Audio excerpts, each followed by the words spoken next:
I have friends that have argued with me at length. John Fotheringham, for example. He has argued with me at length. He's also a well-known polyglot. He says, never learn through translation. And the only thing that I have against this philosophy is that...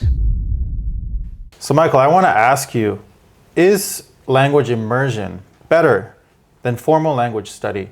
And the reason I ask this question is here in Taiwan, I have some friends, they spent their whole life learning English, but in school or in an academic way. And when I speak to them, I can tell right away that their grammar is perfect, good vocabulary, but it all sounds a bit wooden, a bit robotic. Meanwhile, I have friends who never studied English formally, but they just hang out with Westerners, they go surfing together. Well, they probably got tested on their English at some point, but they don't take it serious, the grammar seriously. Yeah, they hadn't been taking it very seriously, but their English is just flows. They hang out with foreigners a lot. Right, they hang out with foreigners and it just flows. Right.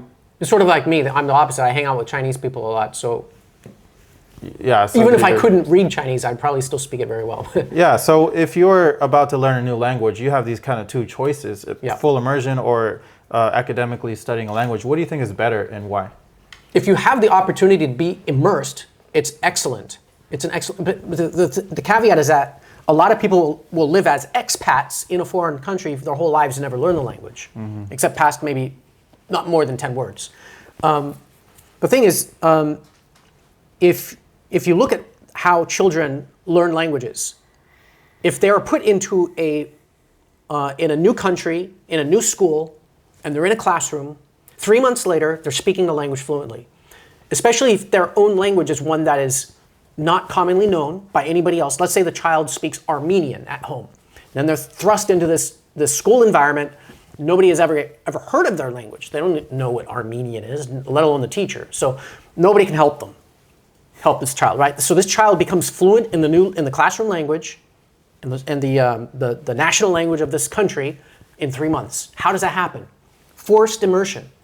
That child is forced to want to be. They have this desire, this deep-needed human desire to want to communicate with people. So this desire to communicate is then driven by that every single day. They watch, they associate a sound with a movement, a manipulation, an expression of feeling, of emotion. And, oh, I'm hungry. Boom, the child's like, hungry. The next day they hear, oh, I'm hungry. Is it lunchtime yet? Oh, I'm hungry. The next day, I'm hungry. Oh, I'm hungry. Oh, I remember, I'm hungry. I'm hungry. In 3 days, the child is saying, I'm hungry fluently, along with 100 other phrases and other things that they've learned, right? Being in that environment, they learn it naturally from all the other kids. The other kids are probably laughing, I'm hungry, You said it wrong, is I'm hungry. So they go through that experience of being laughed at, and then, because when you're laughed at, you take it personally, and you're like, I'm going to learn this. Hungry, and you say it right, and you do it right, and you act, and you copy the patterns of the people that you're surrounded by. And so you learn the language very quickly. As adults, if you don't have that immersion, you really got to go way beyond and over, the call to duty to try to come up with that ability.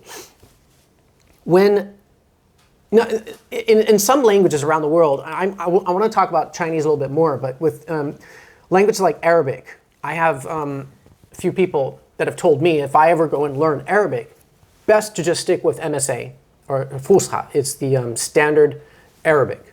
Like the equivalent of Mandarin Putonghua. Well, it's different than that in that nobody grows up with the language as their mother language. Oh, okay. It's only the internationally spoken language. So in Egypt, they speak Egyptian. In Lebanon, they speak Levantine. And every country has their own standard. Morocco is like a different language altogether. But they're all considered dialects of Arabic. Now, the dialects of Arabic, to a lot of people, they have the stigma. So there's sort of this class identity to what you want to associate yourself with when you learn that language. So if you're going to learn a language, what kind of class do you associate yourself with? If you're going to go learn German or Russian, are you going to speak to everybody in formal, in the Z form of the verbs, or you speak Spanish, it's like usted, or the vous form in French. Are you going to be using Z and V in Russian and using the formal thing with every single person? Or are you going to just stick with like the two versions of the verbs, right? Tu and tu. And what is it in Russian? Ty and du in German. See, they're all dialects of the same thing. German, Russian, French, Spanish, they all say almost the same word. But the point here is that what do you associate yourself with? So, why would somebody tell me to learn standard Arabic if I'm going to learn Arabic? Because he said you will garner respect from people. Right. You're not lowering yourself down to like the masses and speaking in a what you might want to call some sort of a glorified dialectal form. Now, it might be cool if you just want to be cool and hang out with people. Right. But if I'm going to use Arabic in a professional way, I'm going to go to meetings or I'm going to give talks, then I'm probably going to be best off with Fusha, the standard. Yeah, so... And focusing on that. It sounds like there's a place for both of these ways of learning. Immersion to get fluent fast, and the academic way, formal way, to make sure that you at least have that part covered. And then you could choose to hang out with the royalty or hang out with the people. So the people that you describe in Taiwan that speak English in this sort of very colloquial, it's a very colloquial way of speaking. Yeah. I find it a little bit unnerving when I go into a more or less a professional setting and somebody comes running over and they're speaking to me in this very unprofessional, colloquial way. Right. It just seems inappropriate. Yeah. And we make so many assumptions based on a person's language that subconsciously, I think.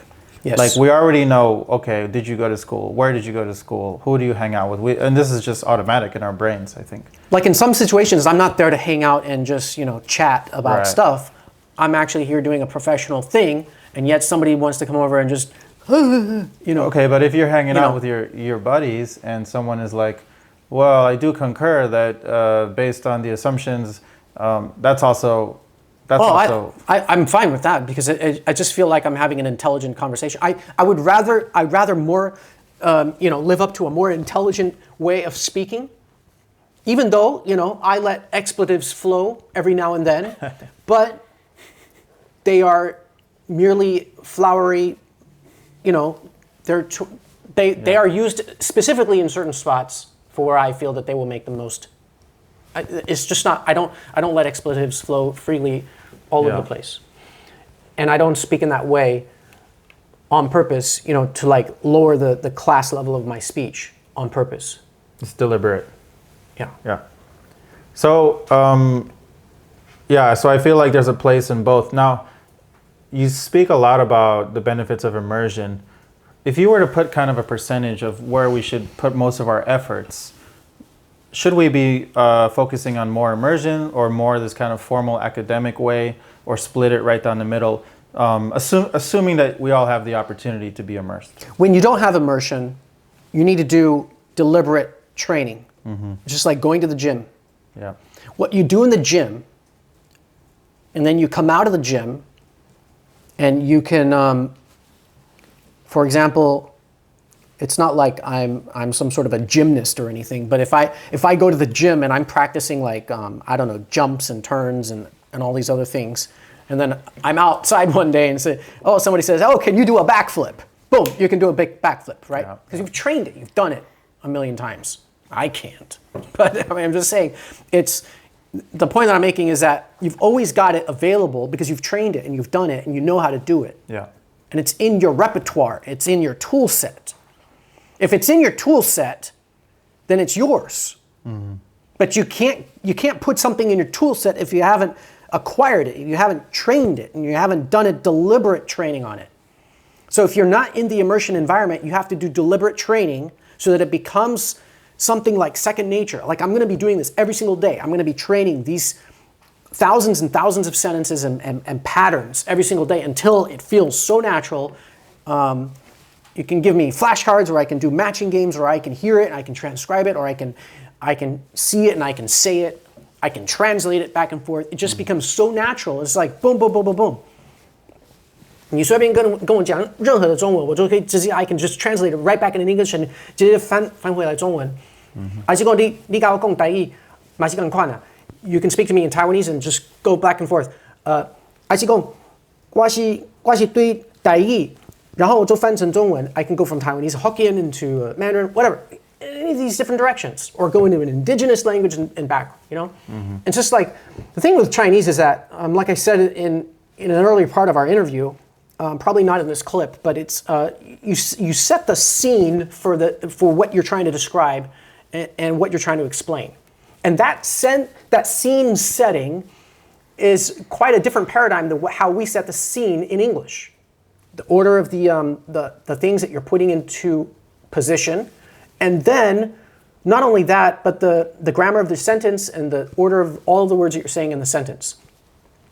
When we learn languages through translation, because I have friends that have argued with me at length. John Fotheringham, for example. He has argued with me at length. He's also a well-known polyglot, but he says, never learn through translation. And the only thing that I have against this philosophy is that through translation, do I actually learn, here are all the components in the sentence that I want to express. These are the definition of the things that I want to express. Because this is how we do it on Glossika. And then in the foreign language, I have the foreign way of saying it, with everything rearranged and the choice of vocabularies chosen specifically in that language environment for how they're going to express it. So although we may say reach a goal in English, we may say something like hit a target in another language. But you may not say hit a target in English. But in some way, in those two universes, they have the exact same meaning. And so you need to learn how to translate, I'm going to reach a goal, attain a goal, and turn it into hit a target in another language. Well, if he says don't learn through translation, then what's the alternative? Just pure immersion? Oh, yeah. It's the argument for going, it's sort of like that language school in Thailand where it's like no foreign language, it's just pure Thai all the way from the beginning, and they use through like body movements and motions and all this. Oh, I hadn't heard the about active, I can't remember the name of the course. It's actually a very effective way of learning. It's just not attainable for most languages. It's just not, it takes a lot of work on the developer side to develop these courses. Right. Very effective. And I have nothing negative to say about it. It's a very difficult curriculum to put together. Well, I think it's also extremely stressful for the student, which it can be. Which is fine, but it's like the elementary school kids. The Armenian kid in an elementary school is getting laughed at by all the other kids.